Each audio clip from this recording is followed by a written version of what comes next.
Hi, my name is Kat. You know in radio shows when they say long-time listener, first-time caller? That's what this is. Long-time watcher, first-time recorder. So I am here to talk about knitting, mostly. Oh, and spinning. My name is Kat. Oh, can you still see the blue from when I dyed my hair last? Maybe a little. We'll switch the part. Cover that. Okay. Hi, I'm Kat, and I am a longtime knitter. And recently, the last couple years, picked up spinning. That was sort of a long, convoluted process. Maybe I'll keep that for round 2 of this attempt at a YouTube channel. I am talking really slow. I think that means because I don't know what to say. Okay, so I'm here to talk about knitting, and I'm really excited. And I learned how to knit when I was 8 years old. My school did these little side classes called minis, and they were a thing that you could sign up for even as an elementary school child, which was pretty neat. And one of the ones that was available when something else wasn't more interesting was knitting a Christmas ornament, which I have no idea if my mother still has it or not, but I was 8 years old and we made a bell like this big. And, you know, it had a little bell that you could attach on the inside, but it was just like a tulip shape, a fluted sort of bell. So not very big, and taught you how to knit and purl and increase and decrease and bind off, and that was the whole thing. I think the class lasted a couple of weeks. I don't remember participating in much knitting after that for a very long time, but you know, the skill was there, sort of lurking in the background. And around the same age, I had a babysitter we called Grandma Bev, and Grandma Bev was a crocheter, and she taught me how to do granny squares, which I promptly forgot. And but I still have the doll blanket of granny squares that she made for me. And I still occasionally crochet things, but it is not my main choice of fabric, as you can see. The thing about crochet that I love is like elaborate mandala blankets and those super cute fancy bikinis that people make, but I have not attempted any of those. All I end up making is amigurumi, which I got a book from Half Price once that was creepy cute. And I made like 3 Cthulhus and a Grim Reaper, and then I was good. Basically, tiny yarn snowmen. It was entertaining for 5 minutes or so. Made me go out and buy some Sculpey. Oh my gosh, that's not what we're talking about. So knitting. Oh, I picked knitting up again in high school, mostly because my mom took me to a sale. What was it? I don't know, whatever. You know, it was a synagogue sale. And there I found 2 of the best deals of my whole life. A t-shirt from an art museum that was ridiculously beautiful blue, kind of like the blue in my sweater here, just like really vibrant, you know, lighter than, like a jewel tone, lighter than, oh gosh, I forgot the word, whatever. It went really well with my eyeballs, basically. And it said Picasso on it. And that was all I needed. It was 50 cents. And that t-shirt is still lurking around my house. My daughter has stolen it, and then I steal it back, and then, yeah, Everybody loves it. Whatever. It's falling to pieces. It's one of those, been washed 1,000 times, and you can kind of tell. And then someone had donated their whole knitting bag. So it was very obviously like hand sewn cloth bag with a needle organizer full of straight needles and some ancient, it was the late 90s when this happened, an ancient knitting needles with a wire, you know, some of them that bent. The thing that everybody talks about that very happily we don't really remember anymore is the terrible circular needles where they were, you know, it's attached, not interchangeables, and the wire had all of the memory. Instead of, now we say, oh, it has no memory and it's so great. And look, you can, you know, bend it in all these weird ways and then nothing happens. It just unspools itself and it's beautiful. No, this was the opposite of that. These needles had been sitting all coiled up and they would not unspool to save their, I couldn't figure out how I was supposed to make it undo, especially because metal. It was metal. Like, it's not, with some things you could like steam it, but what am I supposed to, I can't like melt it into the right shape, and then I'm still gonna want to roll it up again when I'm not using. I tried a couple times. It's just disaster. Anyway, the point was I got this whole bag of knitting needles in a million sizes, and it was $2. I think there was some yarn in there too. I mean, you know, acrylic, but the whole project, like the bag, anything that you could possibly need to start something. And my mom knows how to knit, so she reminded me of like basic stuff. And then whenever she's reminding me of things, she goes off on a tangent, and she was all of a sudden making these sort of sampler squares with bobbles and things that were way above my pay grade. And I was very impressed. I don't remember what I made, if anything. But for some reason, that knitting bag went along with me to college. And my freshman year of college, my roommate loved wrestling. She loved to watch Stone Cold Steve Austin was her favorite. She had a picture of him on the wall, and anytime that she could get that on the TV, she was all for it. And I, you know, want to be a good roommate, so yeah, go ahead, watch your show. But I don't really dig the man soap opera that is wrestling as much as she did, so that was tricky. Yeah. It's very silly. Anyway, so I did a lot of knitting. I mean, it was terrible, and it's turned out to be sort of entertaining because I was just playing around with stuff and I didn't really know what I was doing. I found a couple of yarns that I really liked that were pretty, but then like they were completely different sizes and I wasn't really using the right needle, and so they ended up being these sort of accordion.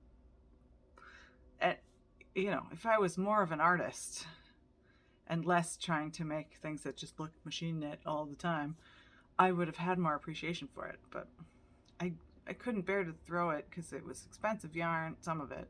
It was like half expensive yarn and the other half that boucle acrylic crap. Oh, I hate it so much.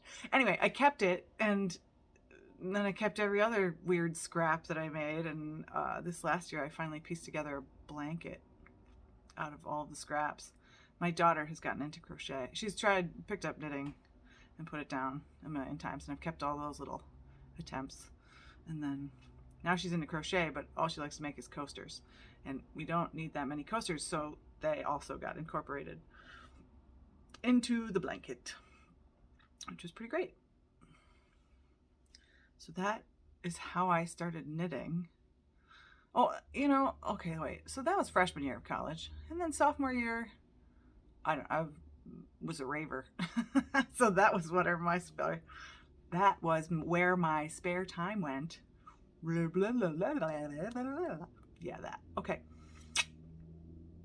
But my junior year of college, I went away to Paris. Uh, and I lived in Paris for a year.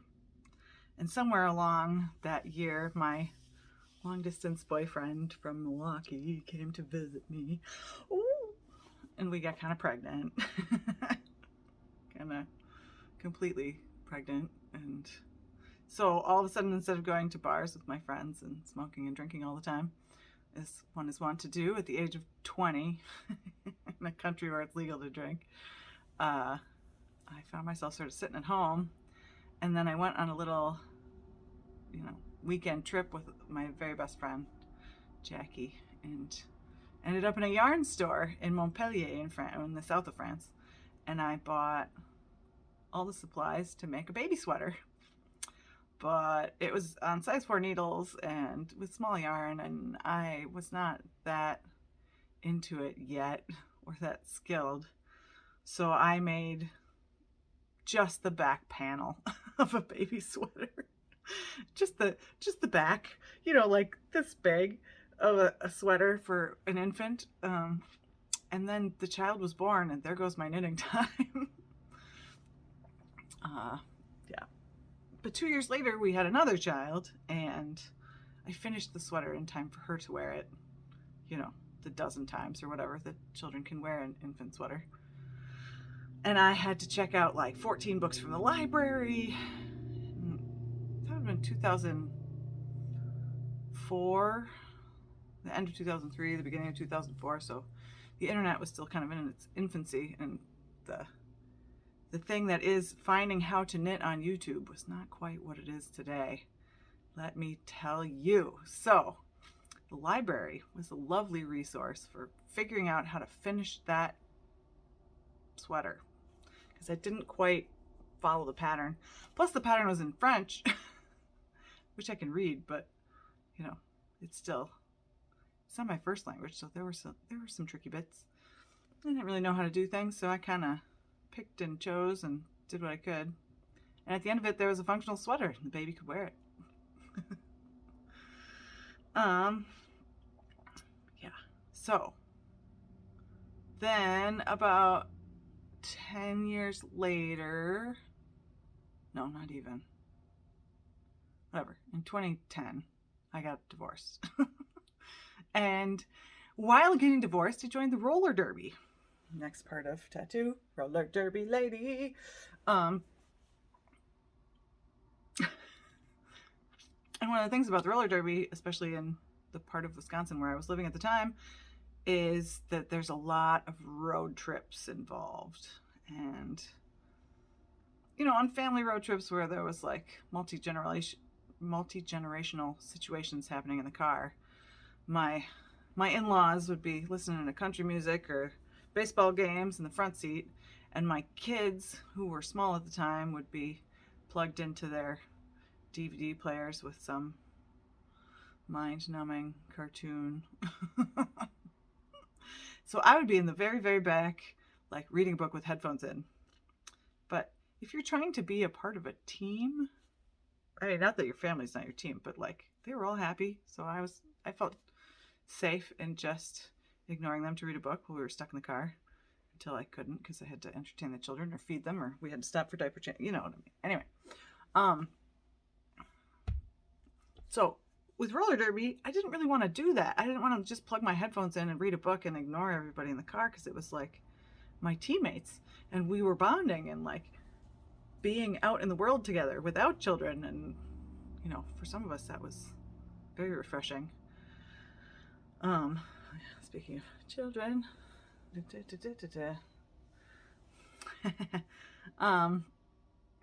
it's an autobiographical arm. These were the matchy bits with the ex-husband, and then I don't really know what this is. Just interesting design. It turns out to be kind of my favorite color, so that, yeah, it's great.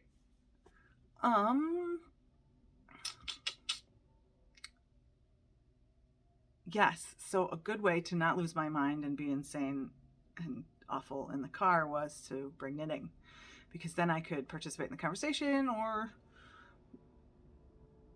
whatever, laugh at the person in the car next to us who was mooning us, because sometimes that's how people are. But also knit so that I had something to do with my hands and I didn't go nuts. It felt important to me. And I made a lot of really ugly stuff. I will bring them out sometime. I found a book of patterns that was all roller derby related, and I modified. They had patterns for a jammer hat, like a hat with a big star on the side, on either side, and then a pivot hat, which is just a big stripe down the middle. And I decided to use what suggested for the hat pattern and make it what do you call them? Leg warmers, but that buttoned up the back so that I could take them on and off without having to remove my skates. I didn't end up using them very often, but it was the principle of the thing. I had done it. And you know, I have a hilarious hat I'll show you sometime. We call it the volcano hat. It was my first attempt at doing something just by feel, no pattern. So I wanted to make a leg warmer, and it started out like this big around, and my legs are not that small. And then I was like, oh gosh, this is not going to fit. So then I just increased until it was like this big, like almost immediately. So yeah, it turns out that it's a hat. It fits perfectly on our heads, you know, me, my kids, whatever. Hat. And then it just has like a snork bit at the top, which makes it look like a volcano. Plus it's red and black because that was my team colors at the time. So anyway, these days I'm a little bit more skilled. After the roller derby started, I kind of never gave up the knitting either, I guess. Way to pass the time. I knit my way all the way through nursing school, and now sometimes in the middle of the night as a nurse in the hospital, I will also be found knitting things. I tend to bring small portable projects to work, such as Hexaboofs, the beekeeper's quilt. Hexaboof, which I just, oh, this was, look, here's example number 1 of some of my hand spinning, which I think I accidentally, I don't remember if this is one or not. One of the things I was plying, and I started to ply back in the same direction that I had spun it, so then it was really overspun. And I was like, well, no, I'm not going to try and undo that. I'm just going to switch it so that I'm plying in the correct direction, and I will not use that stuff when I get back to it. This is leftovers from the What the Fade shawl I just made for one of my dearest friends from college, my doppelganger. She and I met because we had the same name, and we were clocking in and out on the same time card at work. Oops. So one of us got paid. I don't remember anymore which one. And then we decided that if we worked together, we would be less likely to mistake each other's time cards, because we would show up and clock in at the same time and out. And yeah, so I wanted to give her navy blue to go with her fancy new job at Yale, and I was going to use yellow, but she wanted orange. So it fades orange and blue and orange. We'll pretend we don't know those are Bear's colors too. Yeah, those are fun. And I fill them with all my extra yarn ends. You know, you're supposed to like save them and put them out for the birds so they can have colorful nests.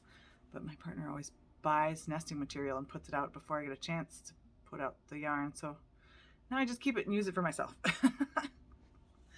C'est la vie. All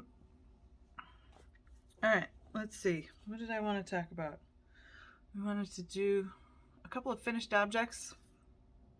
Obviously, we got hexapoofs. I participated in my 7th Stephen West Mystery Knit Along last October.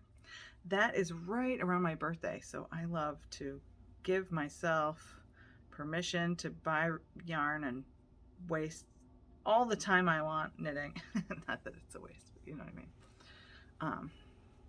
Knitting the Mystery Knit Along, which this year, ooh, I went for some super autumn colors. I was really digging it, what the autumn was looking like out there. Woo.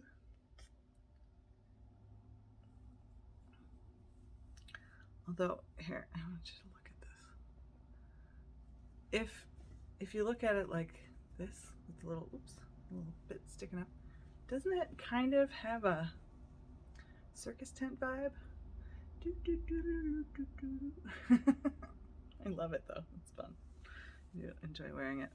I don't think I've blocked it yet. It looks like it still needs to be stretched.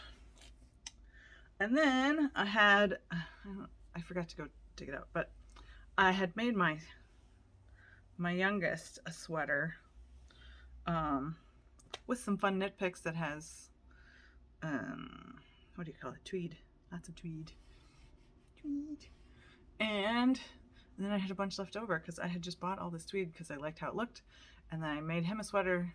It took me 9 whole days because he was very small at the time. It's like a 2T size. And so I made myself one too. It's a Flax sweater by TinCan Knits. See, so it's got the cool arm detail. I debated not putting it in, but why? I decided to do a folded over collar.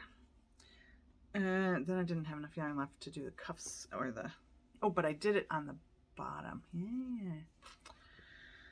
So yeah, fold it over and then fun yarn.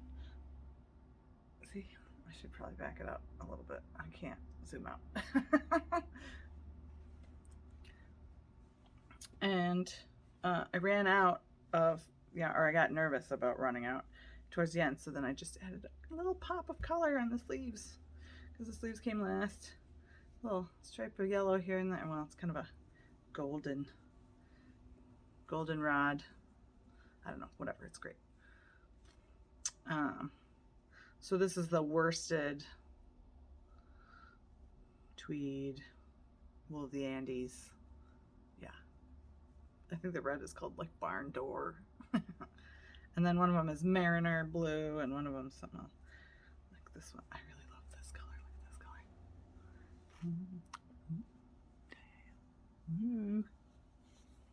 So many speckles. And then this one is not knit picks. This is, but this one I actually bought from a local yarn store while I was trying to pick out things to go in this sweater, which is the Soldotna crop by Caitlin Hunter, aka Boyland Knitworks. This one I thought it through a little bit better, and I made sure to use Woolen Vine Yarns Smitten DK, which is an MCN, for the neckline because it's so soft. And then this blue, oh my gosh, it's amazing. This blue, purple, whatever, it's all one yarn. It's not like anything I did. It's just like the most amazing dye job that I got at our local fiber festival here in the Twin Cities. And then the purpley stuff, oh yeah, so the purpley stuff and this stuff were like the same company, which I don't remember the name of offhand, but, and then the off-white, which has a little bit of purpley stuff in it, see, you can kind of see it there better than a lot of other places. That was my favorite knitting podcast, which is no longer with us, which was called F This Knit. I will not swear this time. I'll try not to. Send it to me. I like won a contest or something. So it was, I think it's cornbread and honey, but I'm not sure. Cornbread and honey. I should look. It was like a set of minis, and I did not use them all, so I have more, which I plan to use They're a little bit, this was like the lightest end of the spectrum, and then it like fades into more mauve lavender situation. Yeah. So those are the things, well, 2 things that I knit this year. The thing I am probably the most proud of still, just because I love the colors and I love how soft the MCN is, and I put it in all the right spots, and yeah, and it went so fast because it's cropped, and I desperately want to make another one that is like a full-size sweater that I could wear more often, because I live in Minnesota and there is a lot of sweater weather around here. It is still messing around in the 30-degree area in April right now. We just had snow last week. We are all fingers crossed that the snow will finally melt and we can like go outside and live our lives and think about gardens again. Like by the end of this month. Basically, we can't put anything in the ground before Mother's Day, which gets a little excessive when I am looking at everyone else's pictures of their beautiful blooming flowers and stuff. I'm like, still looks like winter outside. Feels like it too. Okay,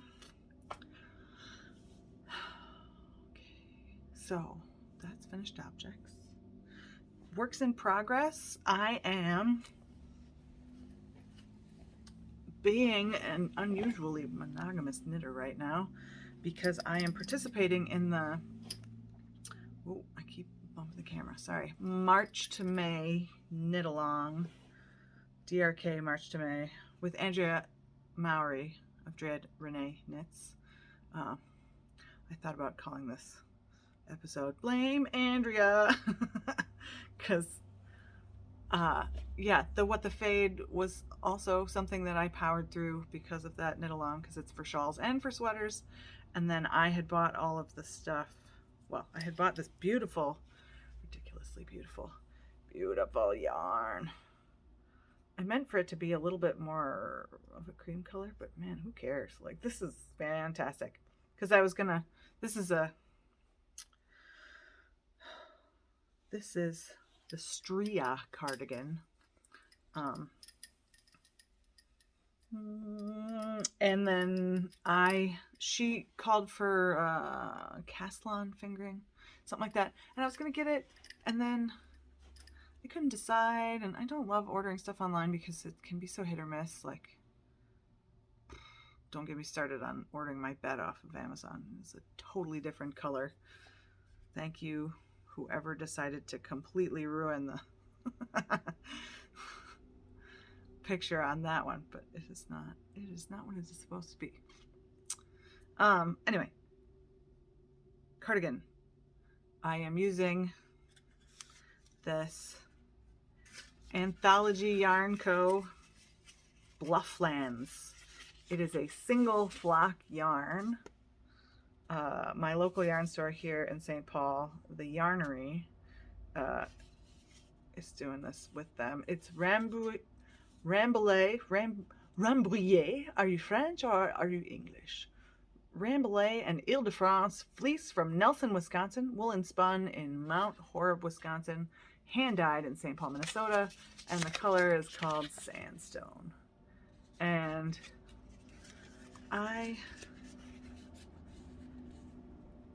the Caslon stuff, her sweater, if you've seen it, is it's like a creamy off-white with sort of dark primary color.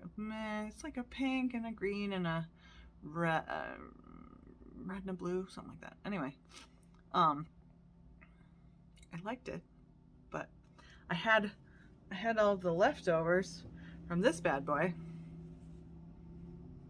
Anything look familiar? And I guess I'm on a theme of 70s colors right now. Autumn. So the navy blue is left over from my What the Fade, and the yellow, I don't remember what this one's. Oh, it's called Life on Mars, maybe? This is Jade. Life on Mars and Jade, I believe, are both what's the name of it? Madeline Tosh. The jade I have been sitting on since like the beginning of my most recent knitting iteration, like a decade. I bought it. It was so pretty. I might have bought it when I was still in nursing school because I wanted to knit one of my nursing professors a sweater. She had all these amazing tattoos, and I wanted to make her a cable, like a super Celtic knot cable motif scarf, but I don't really do scarves, so then it just never actually made it onto my needles. And I've been sitting on it forever, and I kept thinking, well, maybe I'll do it for this, and no, never, nothing ever happened.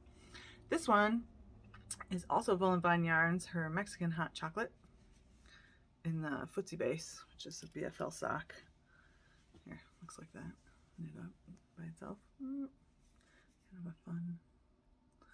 I was expecting it to be, I don't know, a little different than what it turned out to be, but again, online versus in life can be quite different. If you hear a lot of cackling, it's this thing. I don't know if you've ever seen these, but I'm a big fan. So I got my little shorties for my sleeve, and I'm actually also working on the bottom at the same time. So I got the long ones and the short ones, and I can stab them all bloop into the ends of this thing. It's like a needle keeper. The stitches don't fall off. The needles don't poke through anything. It's like 10 bucks. And sometimes my toddler steals it and it's a magic wand. Yes. Anyway, it's great. Big fan. I don't remember who sells them or where they come from. Once I heard about it, I had to have one. Yes. And then, I am keeping it in my hide and hammer roll-up bag. I'm one of these people.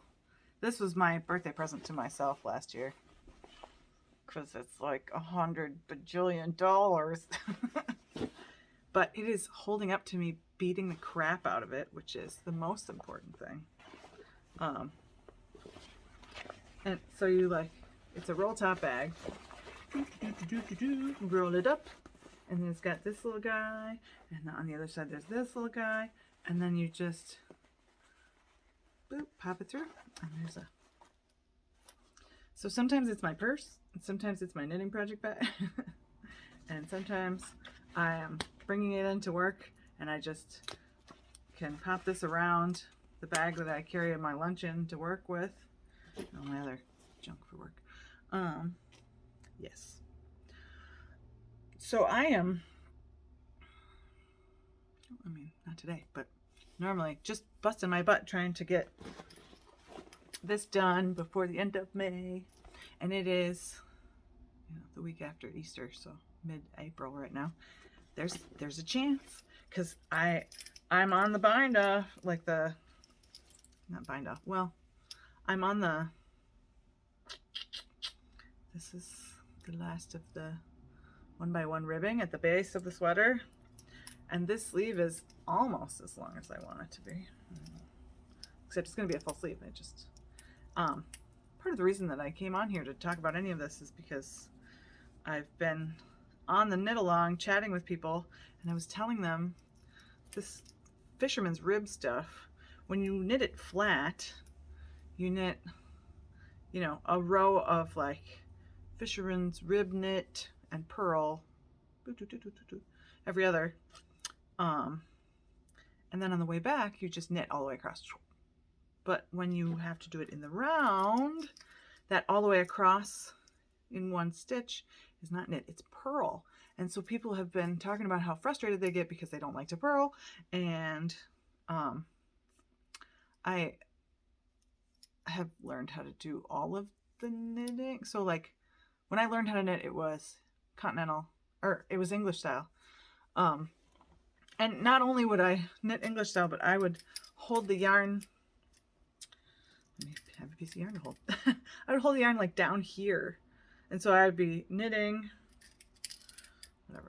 knit, yarn way down here. and then bring it all the way up and around, and then put it back in these fingers.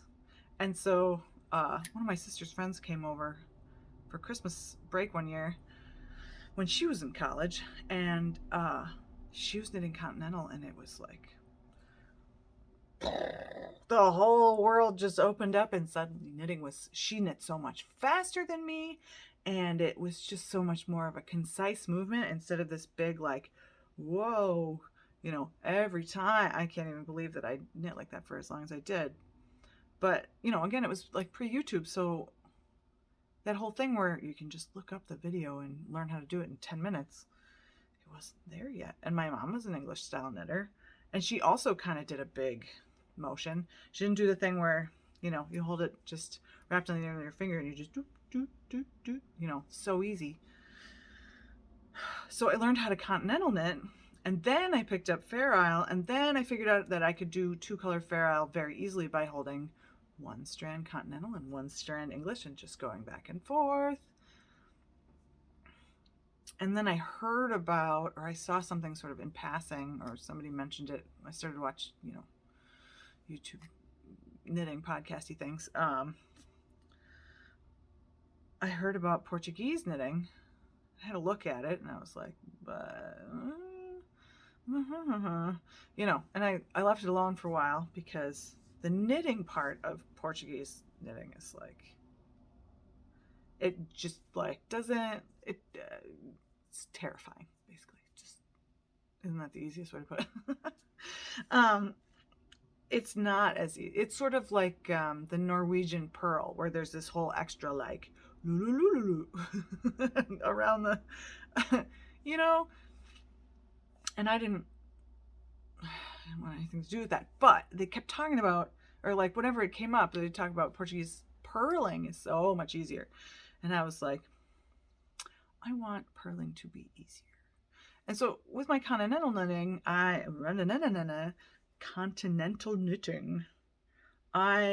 had figured out that there are 2 different ways to do it. And I have this awesome book called Knitting for Anarchists that just says, do whatever you want. As long as you can make the stitches look like what you want them to look like, it doesn't matter. And that spoke deeply to my knitting soul, because I don't want to do stuff just because somebody says so. If it doesn't make sense for me, or if it feels bad, or as long as I'm making sense, like I don't end up with like super twisted stitches, but I was knitting wrong or purling wrong in my continental because it was so much more efficient.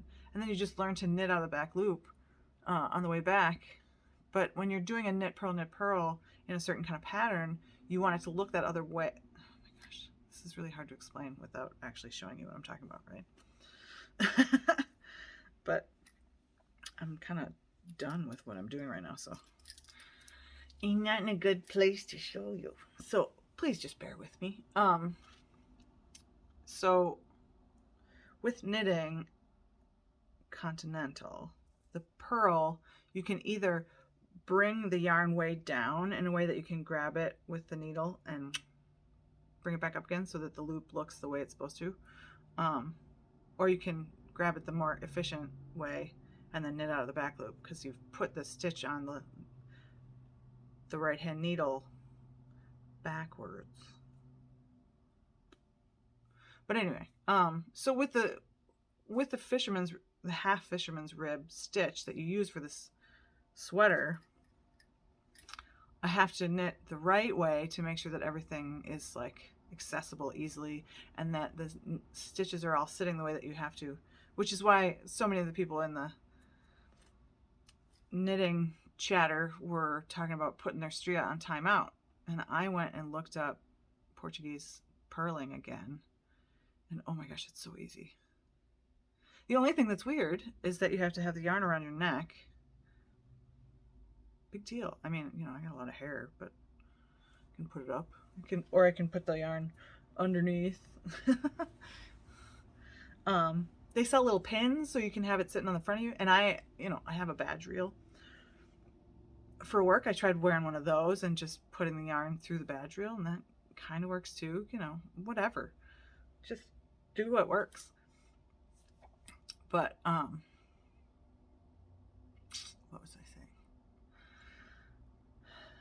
Portuguese purling works great for that one row where you just go purl all the way around. And then I would do my usual half fisherman's rib knit stitch where you go through the loop below, and then a regular purl stitch with the extra finger move, you know. Yeah, look, I'm knitting in the air with nothing. Yeah, okay, this is getting weird.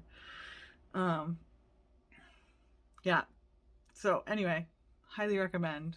I'm gonna try and do a little like tutorial of what I've been doing, because switching back and forth between the two different styles, it's not hard, because it's just a question of, here, oh my gosh, fine. Oh, I need to roll this up. I can unroll it. So, say, the thing with Portuguese knitting is that you are doing the tension from your right hand. They all want to have your, it doesn't matter, just so that you have the tension.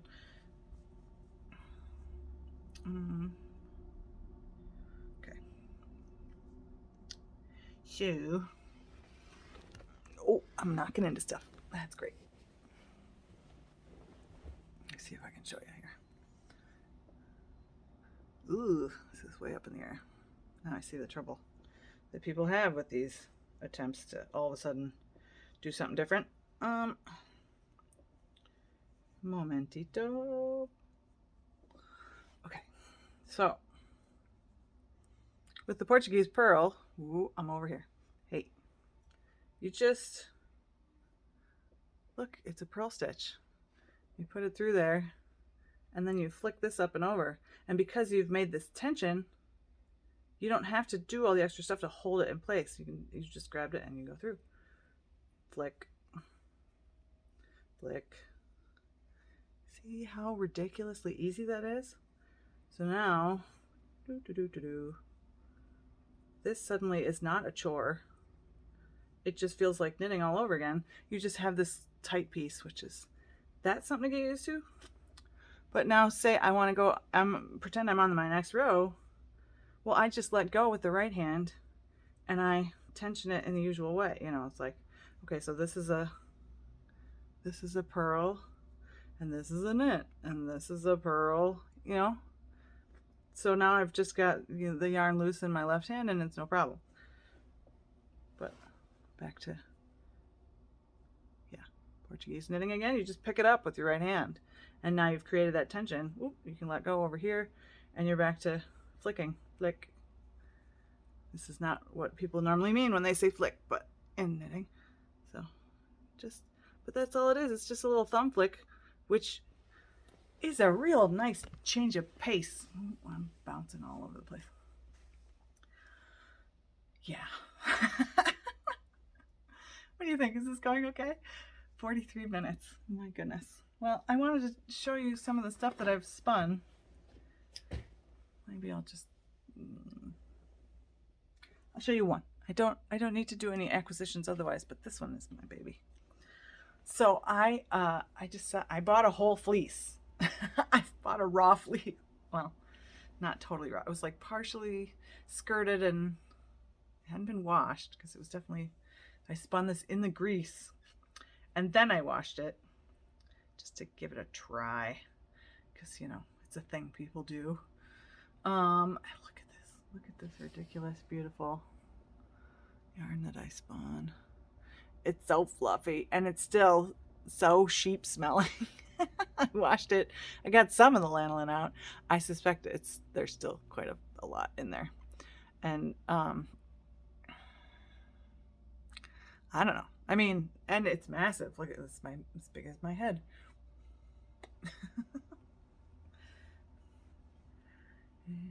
This is where I was hanging it. It's so pretty. La la la. It's got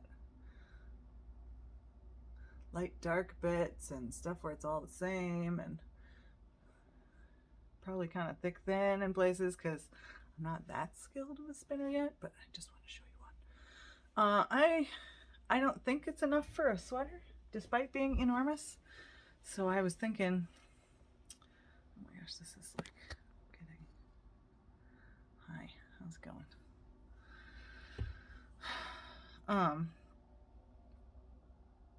I was thinking maybe I would finally make a pair of not ridiculous leg warmers. Although I don't know, I've never really been a huge leg warmer wearer, but I do love to wear leggings, so maybe they would go together well. I don't know. But anyway, I think that is more than enough for a first episode. If this is a thing you think I should continue, you know, there's always going to be more knitting, and I'm spinning, I'm making stuffs. I had a whole basket of things to show off to you. This is hand spun, and this is hand spun, and this is hand spun, and this is stuff I bought. But I think 46 minutes is plenty. So my friends, this is still an infant video. If you think I can keep up the chatter in my throne. Do you like my throne? Look at this chair. Isn't it just the most ridiculous, beautiful thing? My mom found it at an estate sale. She loves estate sales, and she really loves chairs. And she said there were 2, and I really wish she had gotten 2, because it feels like a thing that needs its mate. But oh yeah, they are. Oh yeah, you did see that correctly. I wear stitch markers for my earrings, because then, oh look, I've always got a stitch marker handy, and I don't have to wear a metal bracelet and the magnetic thing in case I want to wear my little smartwatch. They don't kill each other. Plus, you know what this is right here? This is how I find you, my knitting friends, my crafty family. Because the people who don't go, are those diaper pins, are the ones who I know are my people. And on that note, it's been a joy. I hope to do this again soon. Happy Tuesday.